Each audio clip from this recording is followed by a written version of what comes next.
Hey everyone, Nicholas here. This is just a brief snippet from this week's Patreon episode.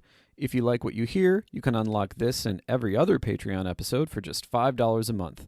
Head on over to patreon.com/furidashi for that and more. To use Minthara as an example, I cannot explain the specifics because this happens so late in the game, but there's a really, really crucial decision that you have to make, and she steps in and says, like, you need to talk to me about this before you make this decision.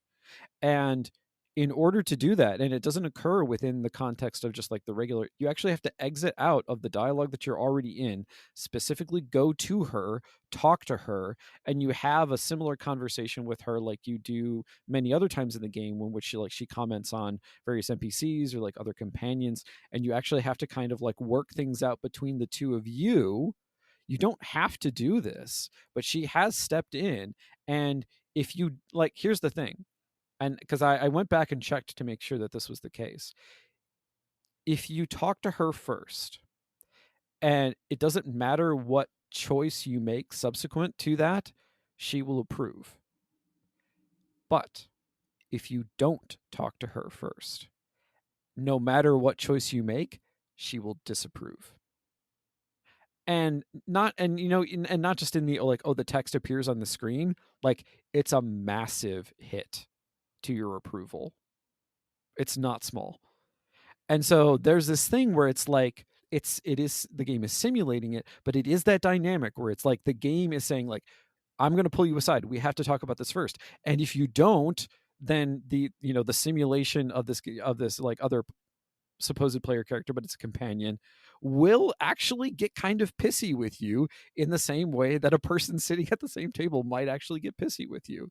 It's not quite the same because, Minthara is not my personal friend. It's not someone who's like a relationship I care about. The relationship ends the second I turn the game off. But it does a really brilliant job of evoking those feelings and evoking that sort of subjective reaction to being like, I could really ruin this with her. And if you're romancing her, that hit will fuck you. Like that disapproval hit will fuck you. And yeah, and then she won't. So Yeah. Yeah. and I absolutely love that I will never, it's not that I will never see that, is that by the time I will have gotten there, it will be 2 years from now. When I will see that content, right? Yeah. And I think what's been fascinating for me is that the approval and disapproval system really only works with these character specific, I guess, quirks. And I Yeah. don't want to say quirks, right? Because that's not what that really devalues it. But what it really means is, or boils it down to, is that another player character, right, or another non-origin character will not have the writing or the time of or the budget, right, to write every single permutation of another player origin character going, hey, you should talk to me about this, right? Because that would overwrite, right, whatever the player's canon for that character is. Yeah. Right? This is only possible in a situation where she is your companion. It is a single player. And I think that's really, or not, it can be not single player. It can be like a duo, right? Or even a triple, and that's your thing.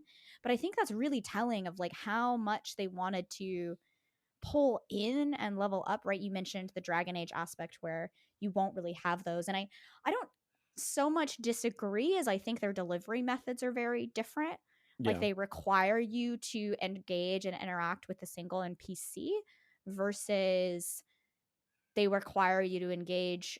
They can do it in line with the dialogue choices you're making Yeah. Okay. I see what you're saying. because Yeah. there is a leave function Yeah. in the Baldur's Gate 3 and dialogue in Dragon Age Inquisition, right? And eventually we'll be figuring and getting to explore Dad, Yeah. um, which is Dragon Age 4, by the way. Uh, we'll be able to understand, are they going to implement a leave function? Because for all practical purposes, Dragon Age has not been in a game of, it has been almost like an interactive visual novel, right? Every choice you make Yeah. propels you forward and forward and forward, Certainly right? more so than most games of its Certainly of its more type. so Yeah. than most games, right? Yeah. Even in for all of the BioWare purposes, right? Even in KOTOR, there weren't a lot of options. There was never always a leave option, right? Yeah. And in Divinity, they always had the leave option to enable someone else to take over the conversation. But also, what's interesting is that in multiplayer, um, that leave option. So let me rephrase it. Let me go back to tie this up. In single player, since you have that leave option, they can do it in line, right? Yeah. And I don't know if that comes from just the 5e aspect, which is something you need, but I think it comes from uniquely Baldur's Gate 3 from Larian Studios working off their Yeah. tech from Divinity OS 2. And Yeah. let's wrap that up before I ask, or before I actually go into the save state slash awkwardness. What they don't really get right about this is that Yeah. this is a very inherently single player experience for you, right? Yes. Yeah. Yeah. So, I mean, but the question, and it kind of has to be precisely because, so they're stuck with a very thorny design decision, which is like, how do you how do you represent something that is fundamentally social? I mean, generally speaking, we think of social interactions as like needing other people and the dynamic interplay that's involved with other people and their differing choices and sometimes doing things that you wouldn't necessarily expect them to.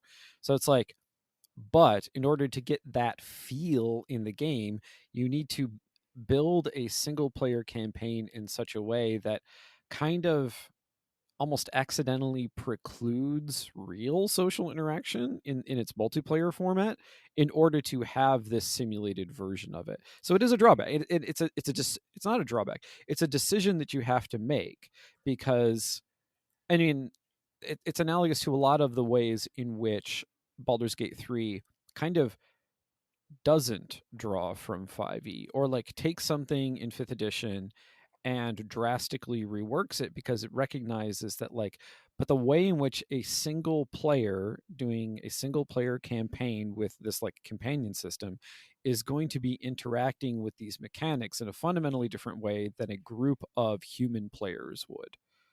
And the Right. recognition of that fact really is sort of what drives a lot of these crucial design decisions.